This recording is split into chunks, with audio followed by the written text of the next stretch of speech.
Me llamo Alonso Méndez, tengo 41 años, soy de León, en México, y cometí un pecado. Uno de esos que, aunque no dejen marcas visibles, corroen por dentro como óxido en madera vieja. Durante semanas intenté fingir que nada había pasado.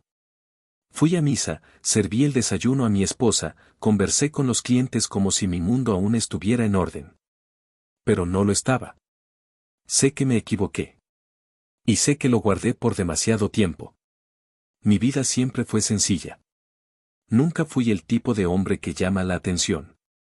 Me gustan las cosas a mi manera, café fuerte por la mañana, la radio encendida muy bajito, pan con mantequilla y poco ruido. Cuando conocí a Teresa, pensé que era lo opuesto a todo eso, y por eso mismo me enamoré.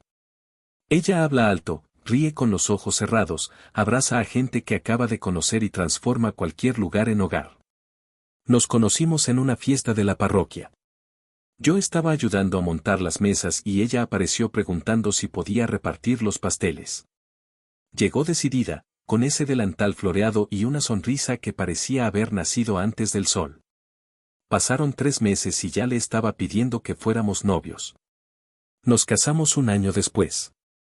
Y desde entonces, abrimos juntos la cafetería Don Alonso, que está justo en la esquina de nuestra calle. El nombre fue idea suya, porque tú eres el alma de esto, dijo una vez. Pero quien nos conoce sabe que el verdadero alma de la cafetería es Teresa. Ella memoriza los nombres de los clientes, sabe lo que a cada uno le gusta, entrega los pedidos con un toque de cariño que va más allá del servicio. Hubo una época en que pensé en expandirnos, abrir una sucursal, pero ella dijo que no hacía falta. Que prefería cuidar bien lo que ya teníamos, y que más importante que crecer era mantener el calor humano. Y yo, como siempre, cedí ante su buen sentido.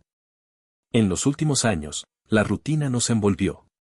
Nos despertábamos temprano, abríamos el café a las 7, preparábamos juntos los pasteles y los desayunos.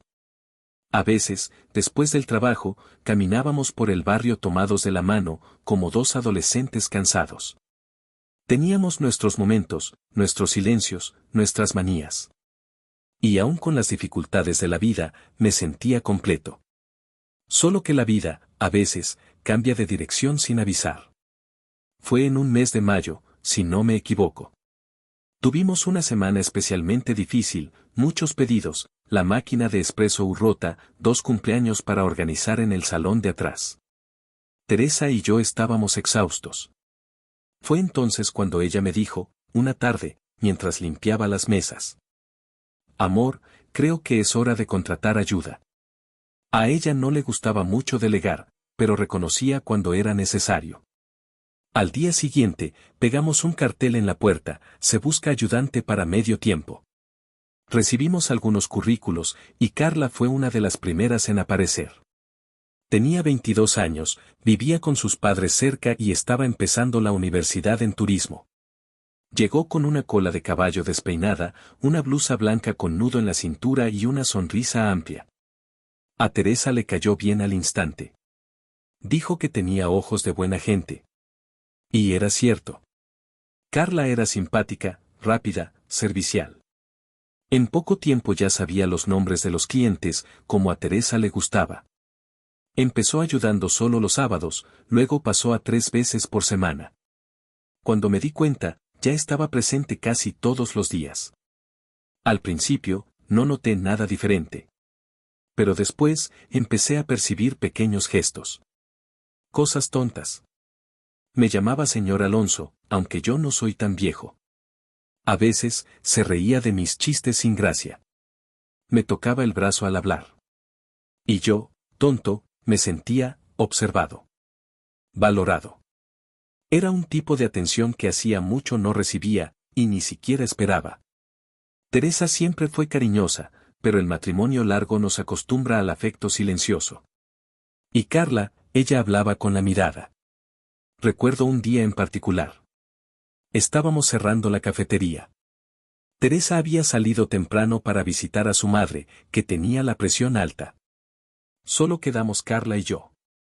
Mientras lavábamos las bandejas, ella empezó a cantar bajito una canción que sonaba en la radio. ¿La conoces?, preguntó, mirándome de reojo.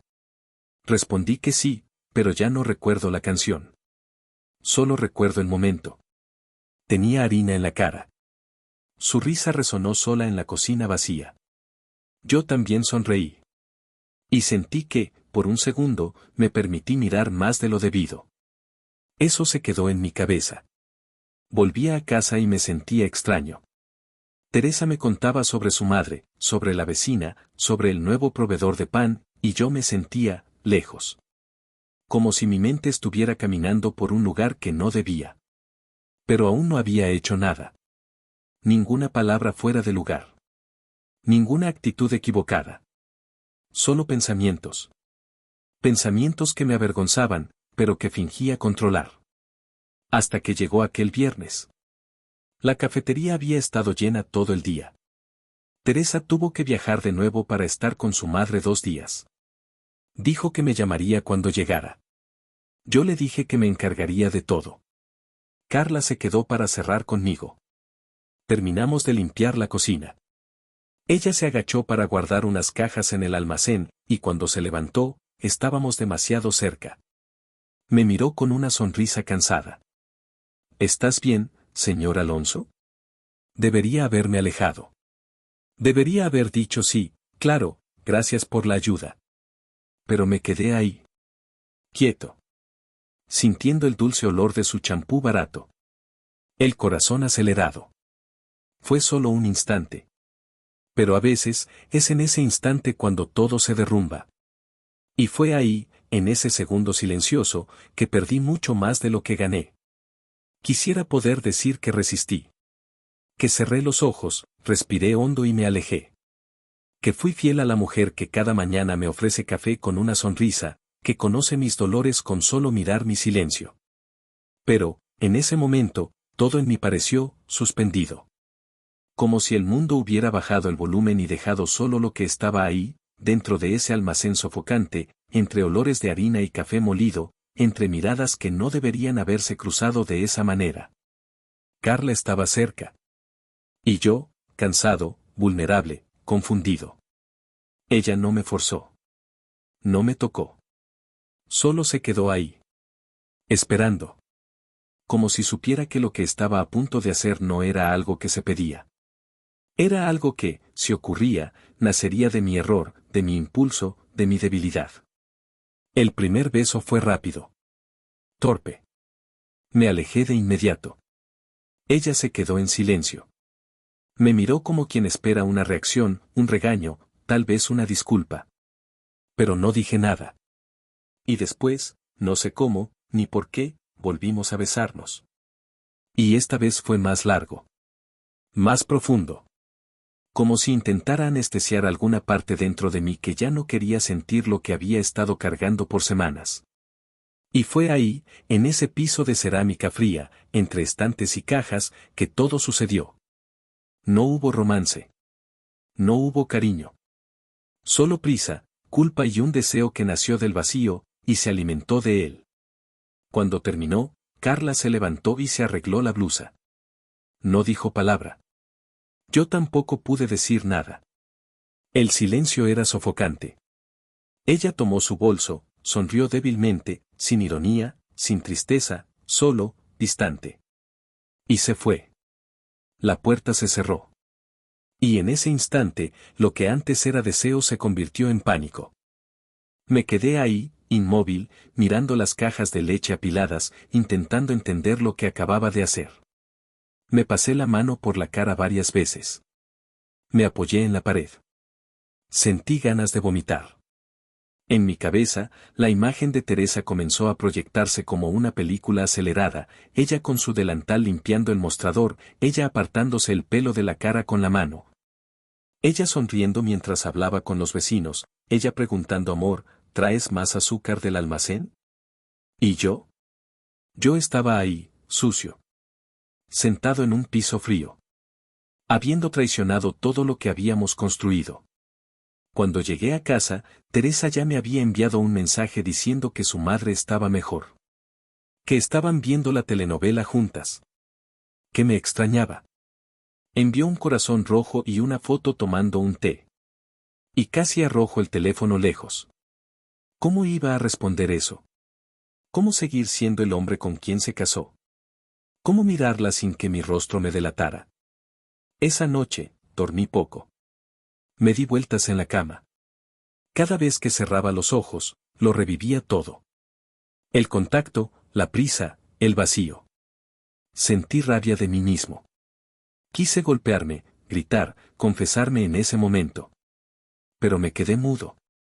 Callado como un cobarde. Al día siguiente, Teresa regresó como si nada hubiera pasado, porque, para ella, de hecho, nada había. Me dio un beso en la mejilla, trajo queso fresco de la casa de su madre y dijo que teníamos muchos platos por lavar. Y yo solo asentí. Carla apareció media hora después, con el uniforme limpio y el cabello recogido. Saludó a Teresa con la misma sonrisa de siempre. Me miró como si nada hubiera pasado. Como si fuera solo otra mañana. Y yo me quedé paralizado. Quise salir corriendo. Pero me quedé. Durante el turno, ella evitó cruzarse conmigo. Se limitó a las tareas. No hubo más toques, sonrisas o provocaciones. Fue como si esa noche hubiera sido borrada de su memoria. Pero en la mía, no se iba por nada. Los días siguientes fueron los peores. Teresa empezó a elogiar a Carla con más frecuencia. Decía que era organizada, confiable, que parecía de la familia. Un día, incluso bromeó diciendo: si tuviéramos una hija, me gustaría que fuera como ella. Esa frase me destrozó por dentro. Cada palabra de Teresa era como un recordatorio de lo que había roto. Y lo peor, ella confiaba ciegamente en mí y en Carla. Lo decía todo el tiempo. Y yo, escuchándolo todo, solo sabía sonreír con el rostro y morir por dentro. Empecé a cambiar. Llegaba más temprano para evitar quedarme a solas con Carla. Evitaba mirarla a los ojos.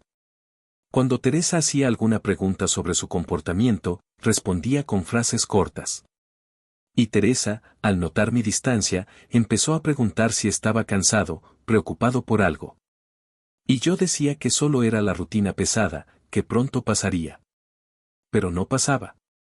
A veces, me encontraba quieto, mirando al vacío. Pensando en lo que habría pasado si me hubiera alejado a tiempo.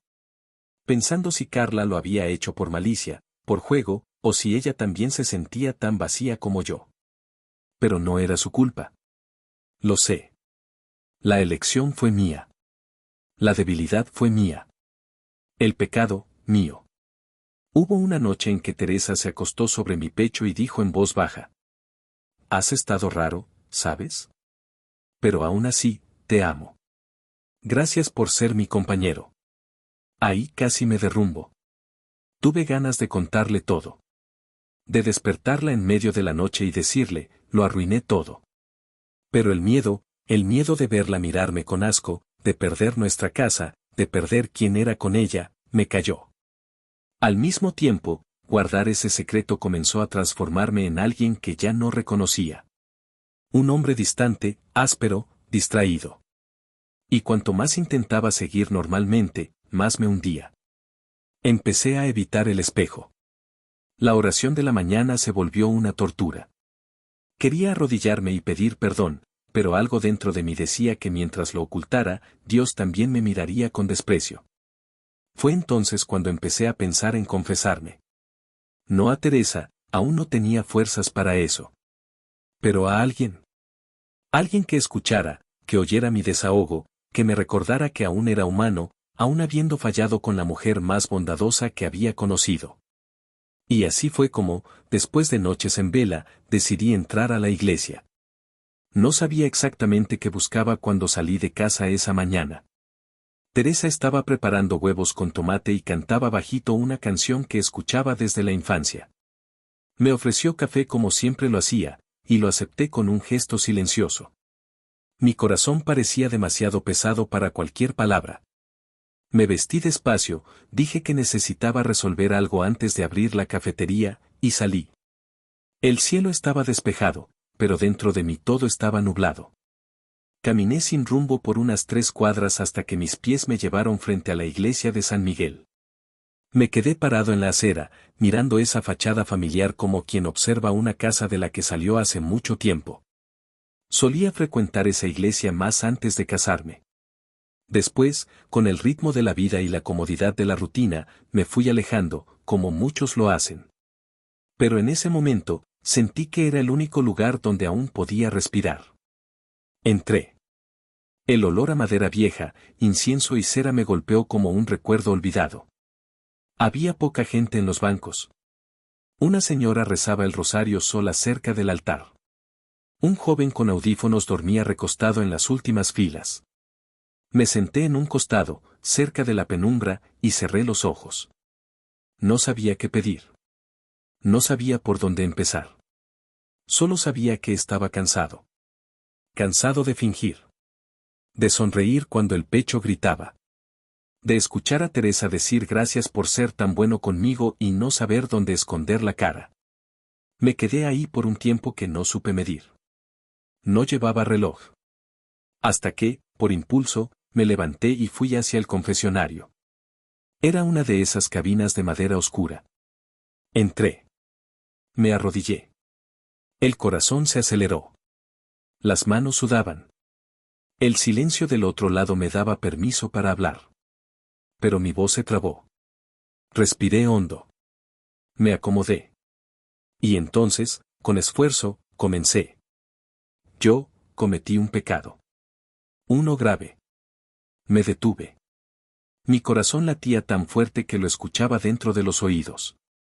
Continué, con la voz quebrada. Estoy casado. Mi esposa se llama Teresa. Llevamos casi 10 años juntos.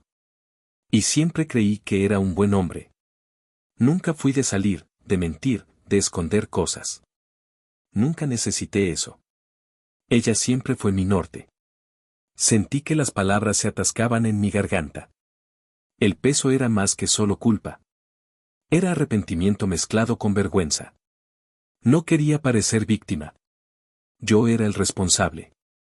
Continué. Pero me equivoqué. Fue solo una vez, pero fue suficiente para destruirme por dentro. Contratamos a una empleada nueva, joven, simpática, y yo, me dejé llevar. Fue una noche en que mi esposa tuvo que salir a cuidar a su madre. Nos quedamos solos cerrando la cafetería. Un beso, después, más. Silencio. Pasó en el almacén, en el lugar donde Teresa y yo guardamos los ingredientes con tanto cuidado. El lugar que debería ser sagrado en nuestra rutina. Y después de eso, ya no fui el mismo. Ella volvió a casa llena de cariño, diciendo que confiaba en mí. Me detuve, tragué seco. La voz del otro lado permaneció en silencio. Sin prisa, sin juicio. Y eso, de cierta manera, me permitió continuar. No volví a tocar a esa chica. Ella tampoco lo mencionó nunca más. Pero yo, sigo traicionando a mi esposa cada día al no contarle. Al seguir a su lado fingiendo que soy el mismo hombre. Cada café que sirvo, cada gesto de cariño que ella me da, me aplasta un poco por dentro. Ya no sé quién soy. No puedo rezar, no puedo dormir. Respiré hondo. Los ojos me ardían. No vine aquí para justificarme. Solo quería soltar este peso. Porque guardarlo me está matando poco a poco. No sé si debo contárselo. No sé si soportaría ver cómo cambia su mirada por mi culpa. Pero tampoco sé cómo seguir fingiendo. Me quedé ahí arrodillado, en silencio, mientras del otro lado la cortina permanecía inmóvil. Mis ojos estaban húmedos, y ya ni intentaba contener las lágrimas. Era como si finalmente mi corazón estuviera siendo arrancado del escondite donde me había obligado a encerrarlo por semanas. Después de un largo silencio, la voz del otro lado finalmente habló, calmada, pausada, sin prisa por apresurarme. Dijo, el pecado ya fue cometido. No puede deshacerse. Pero lo que hagas con él a partir de ahora, eso aún está en tus manos. Cerré los ojos con fuerza. Esas palabras parecían simples, pero dolían. Porque me ponían de vuelta como protagonista de mi propia culpa. No había excusa. No había forma de echarle la culpa a las circunstancias, al cansancio, a la tentación. Era mío. Y ahora, lo que hiciera con eso también lo sería. El arrepentimiento que sientes es sincero. Lo escucho en tu voz. Pero el arrepentimiento verdadero no es solo dolor, es movimiento. Es cuando el corazón se parte y, aún así, elige levantarse. Lo que estás viviendo ahora, hijo mío, no es solo culpa, es cruz. Y la cruz no se esconde, se carga. Sentí un nudo apretarse en mi garganta. Pero, padre, ¿y si se lo cuento, y ella me odia? ¿Si es el fin? ¿Si lo que quede de mí ya no es suficiente para ella? La voz respondió con firmeza, pero sin dureza. Entonces será porque ella necesitó alejarse para sanar. Y tendrás que aceptarlo con humildad. Pero si se queda, será porque eligió transformar el dolor en perdón.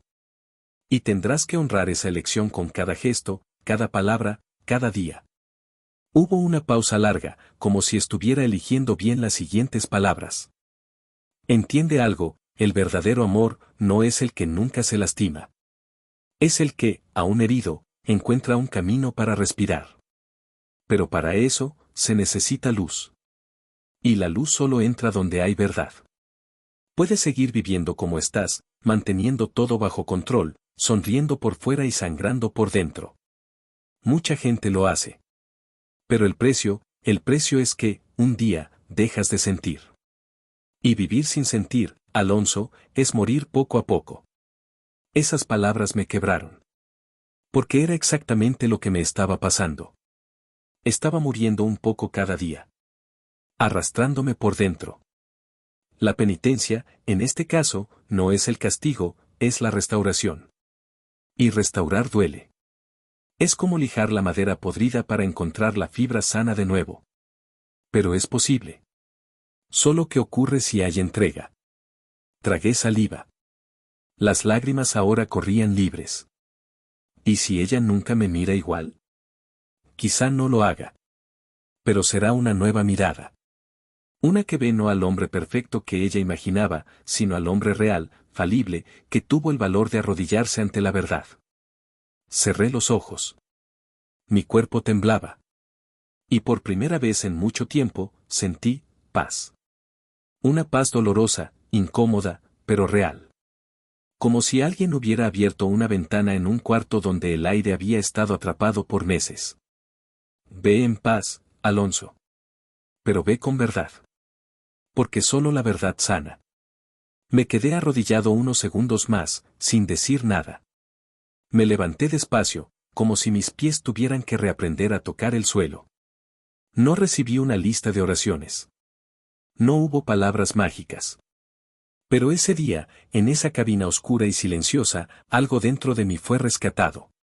Un hilo, por más delgado que fuera, que me unía de nuevo a la vida. A partir de ahí, lo sabía, lo difícil aún estaba por venir. Pero al menos, ya no estaba huyendo. Y eso ya era el comienzo. Regresé a casa caminando despacio. No era el peso del cuerpo, era el peso de la decisión que, de alguna manera, ya se formaba dentro de mí, aunque aún no tuviera el valor de nombrarla. Las palabras del confesionario no salían de mi cabeza. Vivir una verdad dolorosa o continuar una mentira cómoda. Resonaban como un martillazo en el silencio que me envolvía por dentro desde hacía semanas. Cuando abrí la puerta, vi a Teresa sentada en el sofá, con las piernas cubiertas por una manta a cuadros, viendo uno de esos programas de renovación de casas que le encantan. Al verme, sonrió. Una sonrisa simple, cotidiana, pero que lleva años de complicidad. Retrasé tu desayuno, pero guardé un pedazo del pan de nata que te gusta. Dijo, levantándose para servírmelo. Mis ojos se llenaron de lágrimas, pero logré disimular con un beso en su frente. Las ganas de contarle todo en ese mismo instante me invadieron, pero mi cuerpo aún se trababa.